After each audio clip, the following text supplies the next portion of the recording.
Okey, kita jumpa lagi pada sambungan video sebentar tadi.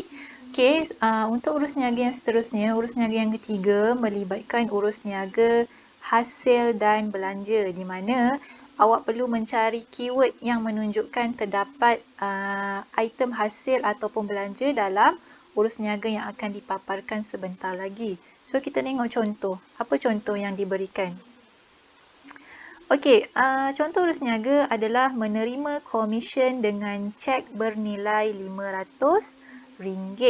Okey, so keyword yang wujud adalah yang pertama komisen, yang kedua adalah cek.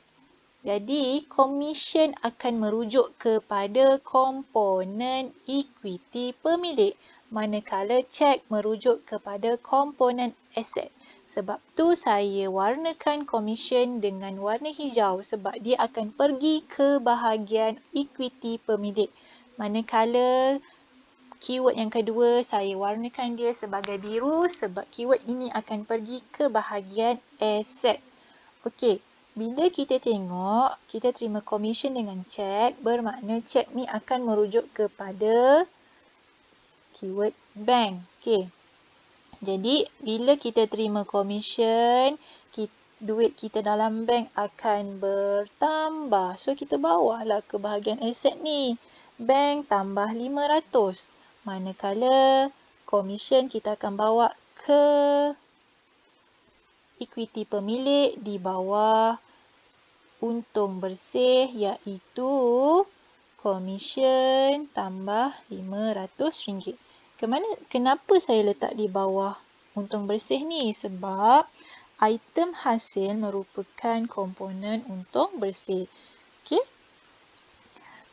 Kalau komponen untung bersih ni tak ada, awak perlu masukkan di bawah modal lah. Okey, sebab dia merujuk kepada komponen equity pemilik. Sebab saya buat macam ni, saya nak nampakkan awak secara lebih detail lagi.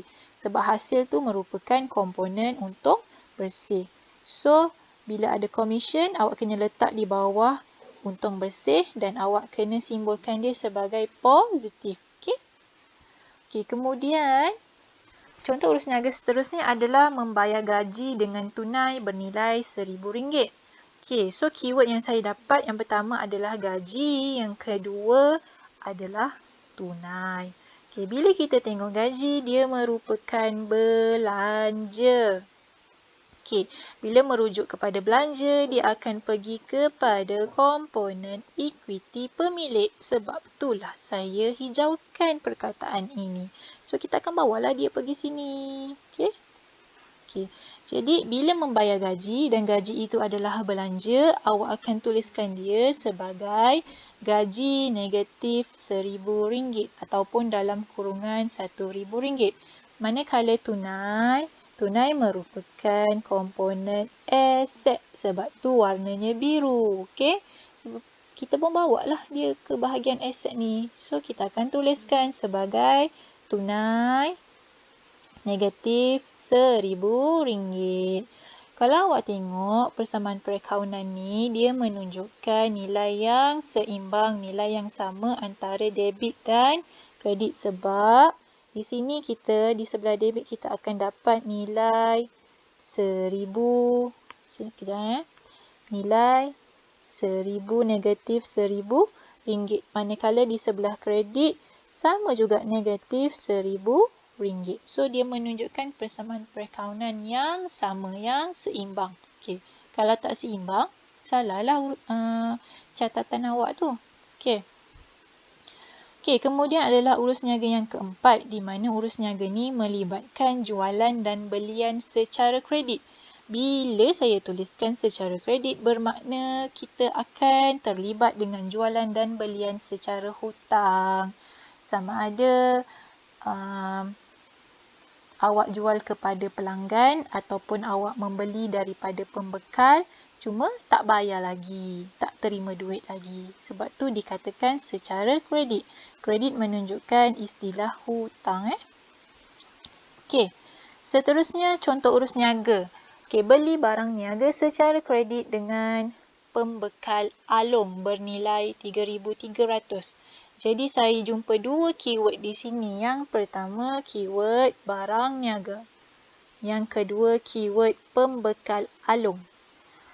Jadi bila kita beli barang, kita akan berhutang dengan pembekal. So bila kita berhutang dengan pembekal, kita akan pergi kepada komponen liability. Sebab tu saya warnakan pembekal alung dengan warna merah. Okey. Bila kita ada hutang dengan pembekal alung, maknanya hutang kita akan bertambah RM3,300. Okey. Kenapa saya tulis akaun belum bayar di sini? Sebabnya bila kita merujuk kepada hutang dengan pembekal, kita akan katakan dia sebagai akaun belum bayar.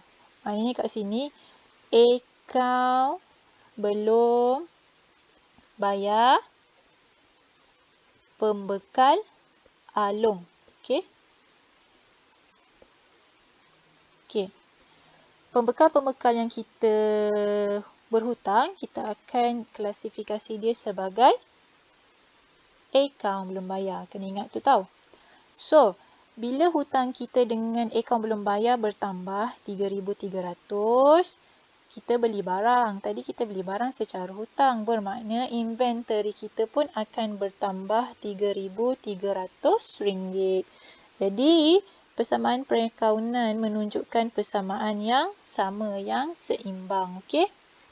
Okey, seterusnya adalah jual barang niaga secara kredit kepada kedai kacak bernilai RM6,300. Jadi, pada urus niaga ni kita akan mendapat dua keyword. Keyword yang pertama adalah barang niaga. Keyword yang kedua adalah kedai kacak. Okey, kedua-dua keyword ni adalah komponen aset. Sebab tu saya warnakan warna biru. Di mana barang niaga ni merujuk kepada inventory. Kedai kacak ni merujuk kepada pelanggan kita. Sebab kita jual kan dekat kedai kacak, bermakna bila kita jual barang kepada orang lain, orang tu merujuk kepada pelanggan kita. Jadi bila kita ada pelanggan yang berhutang dengan kita, kita akan gelarkan dia, kita akan klasifikasikan dia sebagai akaun belum terima. Jadi akaun belum terima ni merujuk kepada komponen aset. Okey. Jadi, bila jual barang niaga bermakna inventory kita akan berkurang. So, dia akan bernilai negatif di sini. Ataupun dalam kurungan RM6,300. Okey, kita jual barang. So, barang stok kita akan berkurang lah. Jadi, inventory itu akan bernilai negatif. Lepas tu, akaun belum terima kita akan bertambah RM6,300. Ini menunjukkan bahagian aset mempunyai nilai kosong. Okey, so kosong sebelah debit akan sama dengan sebelah kredit yang tak ada nilai. So bersama dengan kosong jugalah. Menunjukkan persamaan perakaunan kita seimbang. Okey. Okey, seterusnya melibatkan urus niaga pembayaran hutang kepada pembekal, iaitu akaun belum bayar. Kalau tadi kita beli barang dengan pembekal secara hutang, tak bayar lagi kan? Barang dah dapat tapi kita tak bayar lagi barang tu. So kali ni, urus niaga kali ni kita akan membuat pembayaran kepada pembekal tersebut. Okey, macam mana cara catatan dia? Okey, contohnya adalah membuat pembayaran kepada pembekal alung RM3,000 dengan cek dan menerima diskaun RM300. Okey. Jadi saya menjumpai 3 keyword di sini, iaitu pertamanya pembekal alung, yang kedua cek, yang ketiga menerima diskaun. Okey. Keyword yang pertama, pembekal alung. Pembekal alung merupakan liability kita. So, dia akan masuk kepada klasifikasi kepada komponen liability. Sebab tu saya warnakan pembekal alung sebagai warna merah. Manakala, keyword yang kedua, kita akan masukkan dia ke dalam komponen aset. Dan keyword yang ketiga menerima diskaun, saya akan masukkan ke dalam komponen untung bersih. Kenapa? Menerima diskaun merupakan item hasil.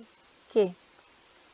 Jadi bila kita dah tahu nak masuk kat mana, sekarang tugas awak kena tahulah nilai tu positif ke negatif. Jadi kita akan merujuk kepada urus niaga tu lah. Okey. Yang pertama, bila awak membuat pembayaran kepada pembekal Along, so bila bayar, hutang pun akan berkurang. So hutang tu menjadi negatif. Berapa nilainya?